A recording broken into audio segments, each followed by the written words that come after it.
করতেছে। একজন বলছে, ভাই তোমারে তো খয়রাত করে দেখতেছি আমি সেই ছোটবেলা থেকে, খালি তুমি খয়রাত করো। একটা জিনিস আপনারা মনে রাখবেন, গরিব, আজকে যারা গরিব পরিশ্রমের মধ্য দিয়ে কালকে তারা ধনী হতে পারে, কিন্তু যারা ভিক্ষুক, যারা ভিক্ষা করে, জিন্দেগিতে কোনোদিন তারা বড় হতে পারবে না।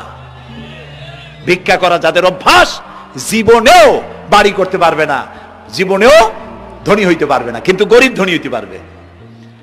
কারণ হলো আল্লাহর কাছে দুইটা বৈধ জিনিস অত্যন্ত ঘৃণিত। কয়টা? একটা হলো তালাক, আর একটা হলো ভিক্ষাবৃত্তি, মানুষের কাছে চাওয়া। আল্লাহ পছন্দ করেন না। তো ভিক্ষুক ঘুরতেছে, একটা লোক বলল, মিয়া তোমার তো সারা জীবনই খরচ করতে দেখি। খরচ করবো না, করবো কি? যার কাছে যাই সে দেয় 4 আনা 2 আনা 1 টাকা, এর বেশি তো দেয় না, তেদি আমি কেমনে বড় লোক হবো? কয় যে তুমি বাদশারে চোখে দেখো না, বাদশারে চোখে দেখো না। কয় বাদশার কাছে কি আমার মতো লোক যাইতে পারে নাকি? কয় না, যাইতে হবে, যাও। বাদশা একবার যাবা, এমন দেওয়া দেবে জীবনে আর তোমার খরচ করা লাগবে না। পাতি শিয়ালের পিছনে ঘুরে তো লাভ নাই। পাতি শিয়ালে খায় মুরগি, তোমার একটা ঠ্যাং দেবে, দাঁতের খেলালের কাজ হবে না। বাঘের পিছনে ঘোরো, বাঘে খায় গরু আর হরিণ, একটা রান দিলে তুমি 1 সপ্তাহ খাইতে পারবে। তো বলছে বাদশার কাছে যাও। তো বাদশারে পাবো কই? কই তো দেখলাম কেবল মসজিদে ঢুকলো। তারপরে ফকির গিয়ে দাঁড়ায় আছে বারান্দায়, দেখে যে উনি বাদশা ভেতরে বসে হাত তুলে আছে ভাবে, আর চোখ দিয়ে পানি পড়ে দাড়ি ভিজে ভিজে পড়তেছে। নামাজ শেষ করে, মোনাজাত শেষ করে বাদশা বেরিয়েছেন। কোন বাদশা? শাহজাহান। বাইরে আসার পর ফকির বলল, আসসালামু আলাইকুম বলে ফকির রওনা করছে। বাদশা বলে, দাঁড়াও, তুমি যে রওনা করলা, তোমার তো ভিক্ষুক মনে হয়, আর লোকেরা যারা ভিক্ষুক না তারাও তো আমার কাছে চায়, আর তুমি তো ভিক্ষুক, চাইলে না কেন কিছু? ভিক্ষুক বলে, জাহাপানা, আমি কিছু চাইতে এসেছিলাম আপনার কাছে, কিন্তু আপনার করুণ অবস্থা দেখে আমার জ্ঞানের চোখ খুলে গিয়েছে। আমি দেখতে পেলাম আমি যার কাছে চাইতে এসেছি, আমি তো কান্দি না, হাতও পাতি নাই। যার কাছে চাইতে আসলাম দিল্লির সম্রাট, আবার কোন সম্রাটের কাছে হাত পেতে ভিক্ষুকের মতো কি জানি চায়, আর চোখ দিয়া পানি পড়ে দাড়ি ভিজে ভিজে পড়ছে। আমার জ্ঞানের চোখ খুলে গেছে, দুনিয়ার বাদশার কাছে আর চাইব না। বাদশা কান্দে যে বাদশার কাছে, তার কাছেই চাইব। প্রিয় ভাই সব, এই জন্যে জিহ্ন সাফ করে ফেলুন। দুনিয়ার কোনো মানুষের জন্য, মানুষের কাছে নয়, কোনো কবরে নয়, কোনো কারো কাছে নয়, আল্লাহ তাআলার কাছেই আমরা নামাজের মধ্যে ঘোষণা করেছি, ইয়্যাকা না'বুদু ওয়া ইয়্যাকা নাস্তাঈন। আল্লাহ তাআলা, তোমার একমাত্র ইবাদত করি, তোমার কাছেই সাহায্য চাই। কাজেই সাহায্য আল্লাহর কাছে। কার কাছে চাইবো বলেন? আল্লাহ আমাদের ঈমান পোক্ত করে দিন। আমরা বলি আমিন, আমরা বলি আমিন। অসুখ বিসুখ হইলে পরে ধৈর্য ধরবেন। অনেক মানুষ আছে জ্বর হইলে কয় যে এত নামাজ পড়ি খালি জ্বর আমারই হয়, এত রোজা রাখি, ভালো ভালো কাম করি, আমার ছেলের অসুখ মোটে সারি না।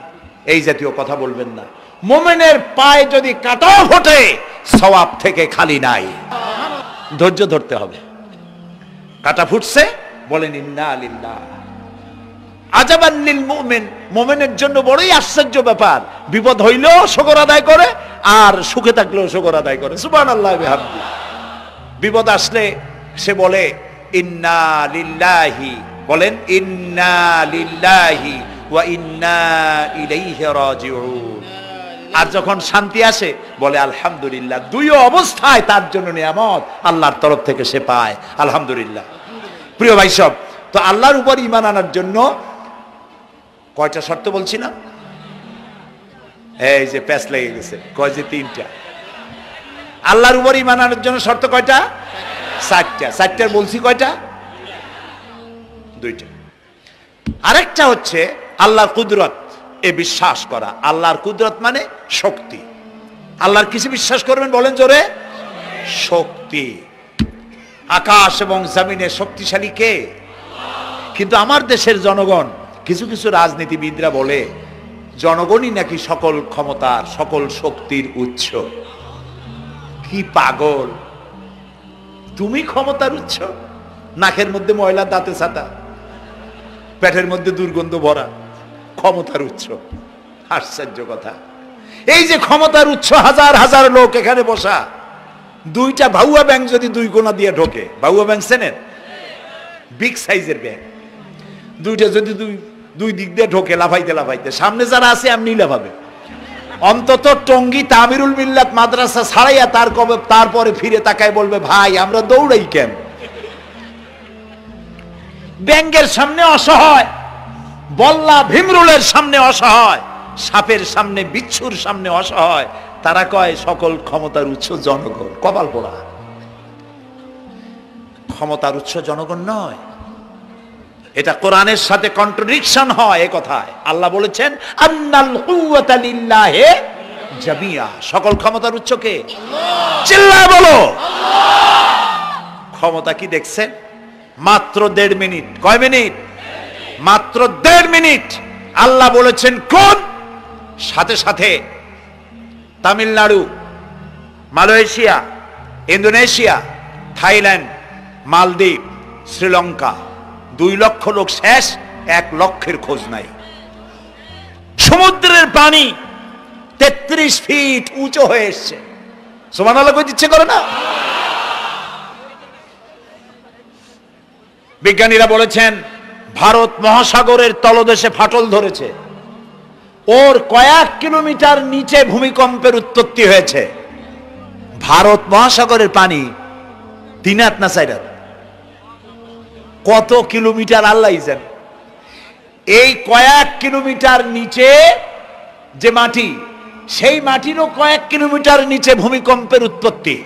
এখান থেকে ভূমির কম্পন হয়েছে, সেই ভূমিকম্পে সমস্ত মহাসাগরের মধ্যে, ভারত মহাসাগরের মধ্যে জলকম্পন শুরু হয়েছে। পানির কম্পন, মাটির কম্পন একসাথে 4 তলা পরিমাণ উঁচু হয়ে পানি চলে আসছে।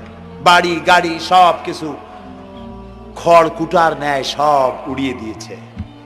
এগুলোরে কপাল পোড়া নাস্তিক যেগুলি, তারা বলে প্রাকৃতিক দুর্যোগ। ওর বাপের মাথা। আচ্ছা, প্রাকৃতিক দুর্যোগ, প্রকৃতি কি? কোন জন্তুর নাম? প্রকৃতি কোন জন্তু জানোয়ারের নাম? প্রকৃতি নিজে চলে না কেউ তাকে চালায়? কে চালায়? কপাল পোড়া রাতা বোঝে না। বিশ্ববিদ্যালয়ের শিক্ষক হয়েছে তো, আল্লাহ দিয়ে আসি কোথায়? তবে সব খারাপ না, ভালো আছে আলহামদুলিল্লাহ। কিছু আছে কপাল পোড়া, বিশেষ করে শান্তিনিকেতনে যারা পড়াশোনা করে আসে, সাহিত্য চর্চা করে, এই সাহিত্য চর্চা করতে করতে এক পর্যায়ে কপাল পুড়ে যায়, আল্লাহরে চিনতে পারে না। সব চেনে, আল্লাহরে চেনে না। আল্লাহ এখন চিনাইতেছে ভালো করে। প্রিয় ভাই সব, কওমে আদ, কওমে সামুদ, এগুলিকে আল্লাহ তারা ধ্বংস করেছেন। কিয়ামতের আগে এই যে 7টা আকাশ, এই আকাশ সম্পর্কে অবিশ্বাসীরা তারা বলেছে আকাশ বলতে কিছুই নেই, এটা নাকি অনেক দূরে, তাই নীলা নীলে দেখা যায়। কি কপাল পোড়া চিন্তা করেন, নীলা নীলা দেখা যায়। এই আকাশ মহাশূন্য। এই আকাশগুলিকে, আকাশ কয়টা? কয়টা স্তর? 7টা। এগুলি কাতাইয়ে সিজিল্লিল কুতুব। কোরআনে কারিমে আল্লাহ তাআলা বলেছেন কিতাবের পৃষ্ঠার মতো কিয়ামতের আগে একটার পর একটা ঠাস ঠাস করে পড়বে, ভেঙে চুরমার হয়ে যাবে। ওয়াইদাল বিহারু ফুজ্জিরাত, আল্লাহ তাআলা বলছেন ইদাস সামাউ ফাতারাত ওয়াইদাল কাওয়াকিবু ইনতাসারাত ওয়াইদাল বিহারু ফুজ্জিরাত। আকাশের তারকাসমূহ বিক্ষিপ্ত হয়ে পড়বে। অসংখ্য তারকারাজি, বিশাল বিশাল তারকা বিক্ষিপ্ত হয়ে পড়বে। চন্দ্র সূর্য একটার সাথে আরেকটা ধাক্কা লেগে চাঁদ আর সূর্য আলো হারিয়ে ফেলবে, একাকার হয়ে যাবে। পাহাড়গুলো উঁচু করে আল্লাহ তাআলা জমিনের উপরে আছাড় মারবেন, কালিহিনিল মানফুস, তুলার মতো উড়ে চলে যাবে। সুবহানাল্লাহ বলবা না? কত বড় শক্তি আল্লাহ পাকের। ওয়াইদাল বিহারু ফুজ্জিরাত, সমুদ্র সমূহ বিদীর্ণ হয়ে যাবে। সমুদ্রে যত পানি আছে সমস্ত পানিগুলি নিঃশোষিত হয়ে যাবে মাটির তলায়, এবং সেখানে অগ্নুৎপত্তি হবে। কোরআনে কারিমে আল্লাহ বলে দিয়েছেন গোটা সমুদ্রগুলিতে আগুন জ্বলতে থাকবে। এগুলি কিয়ামতের আলামত। আল্লাহ পাকের অফুরন্ত মেহেরবানি। এই যে কানের কাছ দিয়া গুলিটা চলে গেছে, কানে লাগে নাই, বাড়ির কাছ থেকে কিয়ামত হয়ে গেল, বাংলাদেশে আল্লাহ বাঁচাই দিলেন। সুবহানাল্লাহ বলো, আলহামদুলিল্লাহ বলেন। আমাদের প্রতিবেশী দেশগুলিতে যেভাবে আঘাত লাগছে, ওর 1000 ভাগের 1 ভাগের আঘাত কয়েক সেকেন্ড যদি বাংলাদেশে হতো, আমাদের সব অপরিকল্পিত শহর, রাজুক পারমিশন দিয়েছে 3 তলার, করা হয়েছে 7 তলা। এইভাবে অপরিকল্পিত যত বিল্ডিং আছে এগুলি পচা সিমেন্ট দিয়ে, পচা ইট দিয়ে তৈরি করা হয়েছে। 2-3 সেকেন্ডের ভূমিকম্প যথেষ্ট এই শহর লন্ডভন্ড করে দেওয়ার। অসংখ্য মানুষ মারা যাবে, অসংখ্য বাড়িঘর শেষ হয়ে যাবে। এদেরকে রেস্কিউ করার মতো মডার্ন ইকুইপমেন্টসও গভর্নমেন্টের কাছে নাই। এজন্য আল্লাহর কাছে সেজদা দিয়া গুনার তওবা করতে হবে, আল্লাহ আমাদের মাফ করে দাও, আমার এই গরিব দেশটাকে কিয়ামত পর্যন্ত এই গজব থেকে বাঁচাও। প্রিয় ভাই সব, আল্লাহ তাআলার ক্ষমতার ওয়াজ আমি আজ করতে পারবো না, অনেক লম্বা হয়ে যাবে, কারণ আমাকে 3টা পুঁজির কথা তো কমসে কম বলতেই হবে, অল্প করে হলেও। শুনবেন তো? আল্লাহ তৌফিক দিক, বলেন আমিন। তো আল্লাহ তাআলার ক্ষমতায় বিশ্বাস করা, তার প্রচন্ড ক্ষমতা, যা খুশি তাই বলেন করতে পারেন। মরাকে জিন্দাকে মারতে পারেন, মরুভূমিতে ফুল ফুটাতে পারেন। সুবহানাল্লাহ, যা খুশি তাই করতে পারেন। এই শক্তি সহকারে আল্লাহকে বিশ্বাস করতে হবে। 4র্থ নম্বরে আল্লাহর হুকুম এবং হাকাম, আদেশ নিষেধ। আমি আল্লাহরে বিশ্বাস করি, এই কথার কোনো দাম নাই যদি তার আদেশ না মানি, এই কথার কোনো দাম নাই যদি তার নিষেধকে আমি আমার জীবনে প্রত্যাহার না করে চলতে পারি। মুসলমান বলে দাবি করার কোনো মূল্য নেই। একদিকে নামাজ পড়ি, আর একদিকে ওজনে কম দেয়, খাদ্যে ভেজাল দেয়, বেপরদা করি, মিথ্যা কথা বলা হয়, ওজনে কম দেয়, খাদ্যে ভেজাল দেয়, জমিনের আইল ঠালে আমানতের খেয়ানত করে, আল্লাহর হুকুম মানা হলো না, রসুলের আদেশ মানা হলো না। আল্লাহর উপর ঈমান আনার জন্য 4র্থ শর্ত হচ্ছে আল্লাহ যা বলেছেন মাথা নত করে মেনে নিতে হবে, বলতে হবে সামি'না ওয়া আতা'না। বলেন সামি'না ওয়া আতা'না, শুনলাম আর মেনে নিলাম। বলেন তো জোরে, শুনলাম আর মেনে নিলাম। সুবহানাল্লাহ বলেন। মুমিনেরা এই প্রশ্নই করবে না মদ হারাম কেন, মুমিনেরা এই প্রশ্নই করবে না জুয়া হারাম কেন। একটাই জবাব, মদ হারাম কেন? আল্লাহ হারাম করেছেন তাই হারাম। জিনা হারাম কেন? আমার আল্লাহ হারাম করেছেন তাই হারাম। জুয়া হারাম কেন? আমার আল্লাহ হারাম করেছেন তাই হারাম। কোন যুক্তি নাই। যুক্তির, আল্লাহর নিষিদ্ধ জিনিসে যুক্তি তালাশ করে কেবলমাত্র শয়তান। আল্লাহর আদেশ নিষেধের যুক্তি তালাশ করে কে? শয়তান। মুমিনের কাজ হলো সামি'না, বলেন, ওয়া আতা'না, শুনলাম আর মানলাম, বাস, শেষ কথা, খালাস। এই গেল 4টি শর্ত পুরো হয়ে গেল। এই 4টি শর্ত যদি পূরণ করতে পারি তাহলে আল্লাহরে বিশ্বাস করছি এটা প্রমাণিত হবে, এটা জাস্টিফাই হবে, এটা সত্যতা প্রমাণ হবে যদি আল্লাহর হুকুম মতো। 1 নম্বরে হলো, আমি আবার কথাটা প্যাকেট করে দিই যাতে করে আপনারা বাড়ি নিয়ে যাইতে পারেন। আল্লাহর উপরে ঈমান এনেছি, এই কথাটাকে কমপ্লিট করার জন্য শর্ত কয়টা? 4টা। 1 নম্বরে আল্লাহর অস্তিত্বে বিশ্বাস, বলেন আল্লাহর অস্তিত্বে বিশ্বাস। 2 নম্বরে আল্লাহর গুণাবলীতে বিশ্বাস। 3 নম্বরে আল্লাহর ক্ষমতায় বিশ্বাস। 4 নম্বরে আল্লাহর আদেশ এবং নিষেধে বিশ্বাস, মান্য করে চলা। আল্লাহ যেন এই তৌফিক আমাদের দেয়, বলেন আমিন। আল্লাহ রাব্বুল আলামিন দুনিয়ায় শান্তি, আখিরাতে জাহান্নাম থেকে মুক্তি দেওয়ার জন্য আল্লাহ পাক আমাদেরকে একটা ব্যবসার কথা বলেছেন। ওই ব্যবসায় পুঁজি কয়টা? বলেন। 3টা পুঁজি। বলছি কয়টা? দেখেন যে কেমনি প্যাঁচ লাগে। বলছি মাত্র একটা, সে একটা ডাল বার করছি 4টা। এবার আসেন মূল পয়েন্টে। এবার দ্বিতীয় পয়েন্ট, রসুলের প্রতি ঈমান। আমরা তো রসুলের প্রতি ঈমান আনছি কিনা বলেন? রসুলের প্রতি ঈমান এনেছি। আমাদের এই ঈমান যথেষ্ট নয়, কারণ আমাদের ঈমান হলো রবিউল আউয়াল মাসে ঈমান তাজা হয়, ঠিক না? ঠিক না? রবিউল আউয়াল মাস যখন আসি, ব্যানারটা নাই, শামিয়ানা টানাই, রাস্তাগুলিতে ফ্ল্যাগ লাগাই, আর আলোক সজ্জা করি। মন্ত্রীরা আসেন, নেতারা আসেন, সিরাতুন নবী মাহফিলে দাঁড়ায় বলেন নবীর আদর্শ অনুসরণ করা ছাড়া উপায় নাই। অথচ ওনার পা থেকে শুরু করে মাথা পর্যন্ত নবীর আদর্শ নাই। আবার এই নেতা রামকৃষ্ণ মিশনে, রামকৃষ্ণ পরমহংসদেব তার মঞ্চে গিয়ে বলেন রামকৃষ্ণের নীতির ছাড়া বিকল্প কিছুই নেই। আবার গৌতম বুদ্ধের জন্মবার্ষিকী উদযাপনের জন্য সেখানে গিয়ে বলেন গৌতম বুদ্ধের অহিংস নীতি অনুসরণ করা ছাড়া জাতির যোগীনাথ হওয়ার আর কোনো পথ নাই। যেখানে যায় সেই জায়গার গুলি ধরে। রবিউল আউয়াল মাস আসতে পারে, আলোকসজ্জা করে ইয়া নবী সালামু আলাইকা, ইয়া রাসূল সালামু আলাইকা।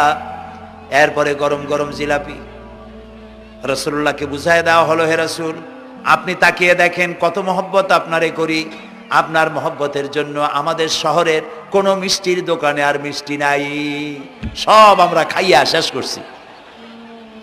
এই হলো মহব্বত। এই মহব্বতে এই ইমানে কাজ হবে না। এই ইমানে বলেন কাজ হবে না। কোন ইমানে কাজ হবে? রাসূলের প্রতি ইমানের অর্থ কি? এর অর্থ হচ্ছে নবী করিম সাল্লাল্লাহু আলাইহি সাল্লাম আমাদের রাসূল, আমাদের নেতা। আমাদের রাসূল আমাদের নেতা, আমরা তার উম্মত, তার অনুসারী। অনুসারীর কাজ কি? নেতার পূর্ণাঙ্গ অনুসরণ করণ। রাসূলুল্লাহর আনুগত্য করতে হবে, এটা কে বলেছেন? আল্লাহ রাব্বুল আলামিন সূরা আলে ইমরানের মধ্যে বলেছেন কুল ইন কুনতুম তুহিব্বুনাল্লাহ ফাত্তাবিউনি ইউহিব্বুকুমুল্লাহ ওয়া ইয়াগফির লাকুম যুনুবাকুম আল্লাহু গফুরুর রহিম। হে নবী আপনি বলুন, তোমরা যদি আল্লাহকে ভালোবাসো তাহলে তোমার কাজ হচ্ছে, তোমরা যদি আল্লাহকে ভালোবাসো তাহলে তোমরা আমার আনুগত্য করো, আমার অনুসরণ করো। কার? রাসূলের। বলেন কার? রাসূলের অনুসরণ যদি তোমরা করো, খেয়াল করে শুনতেছেন তো? আল্লাহ তাআলা বলছেন নবী আপনি বলেন তোমরা যদি আল্লাহকে ভালোবাসো, তোমাদের এই দাবি যদি সত্য হয় তাহলে আমার অনুসরণ করো, আমার আনুগত্য করো। আমার অনুসরণ, আমার আনুগত্য করলে পরে তোমাদেরকে আল্লাহ রাব্বুল আলামিন ভালোবাসবেন এবং তোমাদের তামাম জিন্দেগির সমস্ত গুনাহ খাতা আল্লাহ তাআলা মাফ করে দিবে। আমরা কি গুনাহ মাফ করাইতে চাই? বলেন চাই? আসুন রাসূলের আনুগত্য করুন। রাসূলের আনুগত্য কিরকম? রাসূল যেভাবে মোস কাটছে আমরা সেইভাবে মোস কাটবো, তিনি দাড়ি যেভাবে রাখছেন আমরা সেইভাবে রাখবো, তিনি চুল কাটছেন যেভাবে সেইভাবে করব, তিনি পায়ের নখ হাতের নখ যেভাবে কাটছেন সেইভাবে করব, তিনি যেভাবে বিবাহ করেছেন সেই সুন্নত অনুযায়ী বিবাহ, তিনি যেভাবে দেশ চালাইছেন সেইভাবে দেশ চালাবো।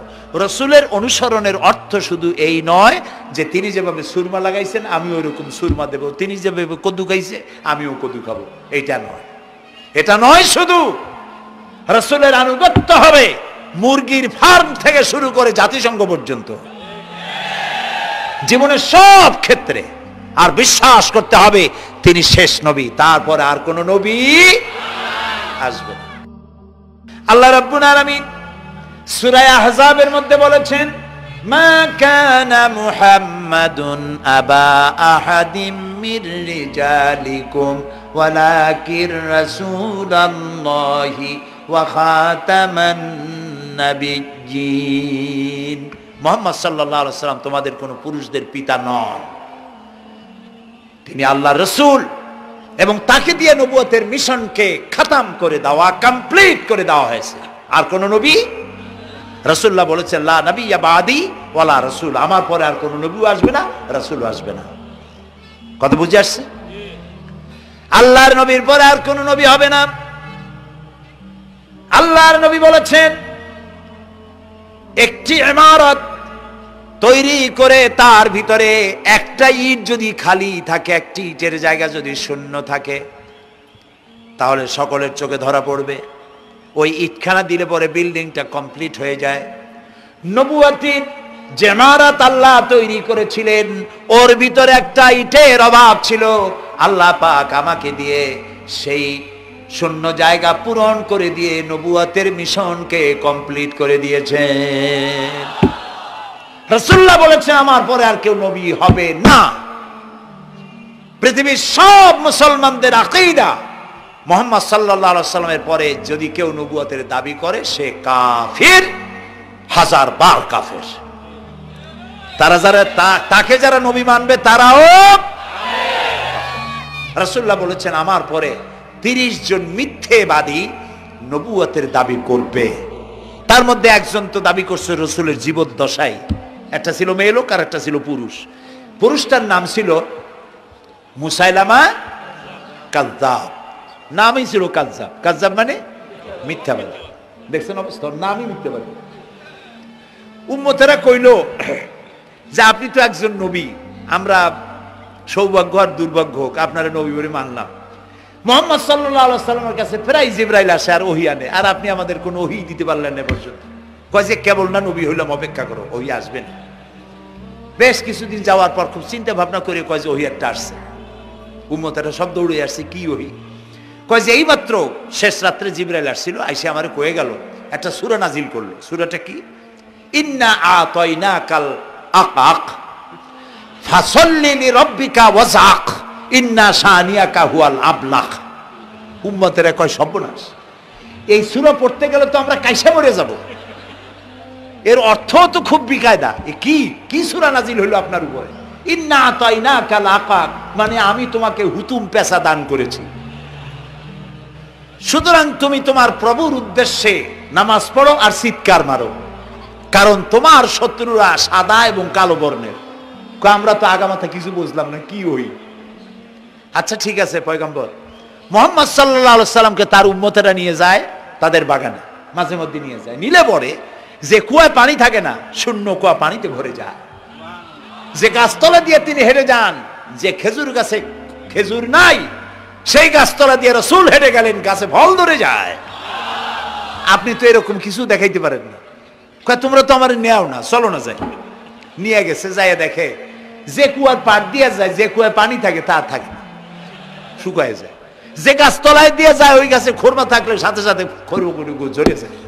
উম্মতের কয় কি একটা কপাল পড়ো নবী পাইলাম বাকি। আল্লাহ তারে শেষ করছে দুনিয়া থেকে, জাহান্নামে চলে গেছে।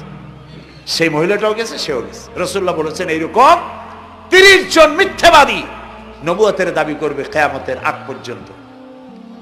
গোলাম আহমদ কাদিয়ানী, এ হলো ইতিহাসে আমরা যদ্য পাই তার পর্যন্ত 28 জন হয়েছে। মুহাম্মদ সাল্লাল্লাহু আলাইহি সাল্লামের ইন্তেকালের পর ওকে নিয়ে হয়েছে 28 জন। কয়জন হইল? বাকি আছে কয়জন? তাই বলে কিয়ামত যে এই 2 জন হইলি আগামী বছর বা 5-6 বছরের মধ্যে কিয়ামত হবে ওইটা চিন্তা করেন না। এই পৃথিবীতে একটা লোক আল্লাহ শব্দ উচ্চারণ করার যদি থাকে কিয়ামত সে পর্যন্ত হবে না। সুতরাং বহুত দেরি আছে কিয়ামতে। তবে ওর মতো আরো শয়তান 2 জন আসবে। গোলাম আহমদ কাদিয়ানী বলল আমি পয়গম্বর, আমি নবী, আমার উপরে ওহী আসে। তো তার সঙ্গে ওই যুগের বড় আলেম মাওলানা আতাউল্লাহ শাহ বুখারী রহমতুল্লাহ আলাইহি তিনি বললেন, আচ্ছা তুমি যে নবুয়তের দাবি করো এই শক্তি তুমি পাও কই? কয় যে আমার শক্তি তো কোরআন, কোরআনের মধ্যেই আছে আমার কথা। কোথায়? কয় সূরা সফের মধ্যে আছে। ইয়াতি মিন বাদি ইসমুহু আহমদ। ঈসা আলাইহিস সালাম আমার ব্যাপারে ফোরকাস্ট করেছেন, ভবিষ্যৎবাণী দিয়েছেন যে আমার পরে একজন আসবে, তার নাম হবে আহমদ। আমি তো সেই আহমদ। মাওলানা বুখারী বলছেন বেকুব, ঈসা আলাইহিস সালাম যার কথা বলেছেন তার নাম, ঈসা আলাইহিস সালাম যার কথা বলেছেন তার নাম হলো ফকাত আহমদ, আর তোমার নাম হলো গোলাম আহমদ। তাহলে এতে করে বোঝা যায় ঈসা আলাইহিস সালাম যার কথা বলেছেন তুমি সেই আহমদের গোলাম, তো তুমি নবুয়তের দাবি করো কেন? গোলাম আহমদ কয় যে হুজুর আমার নামের আগে গোলাম বৈশা একটু সমস্যা হয়েছে, ঠিক, তো গোলামটারে যদি বাদ দেই তাহলে তার আপনি আপত্তি করতে পারেন না আমি আহমদ থাকি আর আপনি আমার উম্মত হয়ে যান। আমি আমার কথা ঈসা আলাইহিস সালাম বলেছেন। মাওলানা বুখারী বলছেন দেখো তোমার ফতোয়া অনুযায়ী তুমি বলছো নামের প্রথম অংশ বাদ দিয়া শেষের অংশ নিয়ে তোমার উপর ঈমান আনতে, তাহলে আমি আমার নাম আতা আল্লাহ, তোমার ফতোয়া অনুযায়ী আমার নামের প্রথম অংশ বাদ দিলাম, আতা গেছে, থাকছে আল্লাহ। আর আল্লাহ বলছি তোর মতো গাধারে আমি নবুয়ত দেই নেই। এরপর এই শয়তানের মৌত হলো কোথায় বলেন? কোথায়? পায়খানার ভিতরে। এই কাদিয়ানীরা, গোলাম মোহাম্মদ কাদিয়ানী কাফের, ওরে যারা নবী বলে মানে তারাও কাফের। প্রিয় ভাই সব, পৃথিবীর 48টি মুসলিম দেশ কাদিয়ানীদেরকে নন মুসলিম মাইনরিটি হিসেবে ঘোষণা দিয়েছে রাষ্ট্রীয়ভাবে। সৌদি গভর্নমেন্ট আইন পাশ করেছে, কিয়ামত পর্যন্ত কাদিয়ানীরা মক্কা মদিনায় প্রবেশ করতে পারবে না। কাজী তাদের ব্যাপারে উচ্চবাচ্য কথা বলতে গিয়ে ব্যারিস্টার হন, আইনজীবী হন, যেই হন, খতমে নবুয়তের আন্দোলন যারা করে তাদের ব্যাপারে কথা বলতে গিয়ে মুখ সামনে কথা বলবেন। এদেশের মানুষ শহীদ হয়ে যাবে, কাদিয়ানীদেরকে বরদাস্ত করবে না। আমাদের দেশে হিন্দু, থামুন, আমাদের দেশে হিন্দু, খ্রিস্টান, বৌদ্ধ আমাদের দেশের নাগরিক অধিকার ভোগ করে না? আমাদের সমান নাগরিক অধিকার তারা ভোগ করে। কাদিয়ানীরাও হিন্দু খ্রিস্টানদের মতো নন মুসলিম মাইনরিটি হিসেবে এদেশে বসবাস করে নাগরিক সুবিধা ভোগ করবেন, কোনো অসুবিধা নাই। কিন্তু আপনি মুসলমান বলে দাবি করবেন না, শেষ নবী মানবেন না, আমরা এই ব্যাপারে কিয়ামত পর্যন্ত আপোষ করব না। কেবলমাত্র মূর্খ, দালাল, হারামখোর তারাই কাদিয়ানীদের পক্ষ অবলম্বন করতে পারে, ইমানদারেরা পারে না।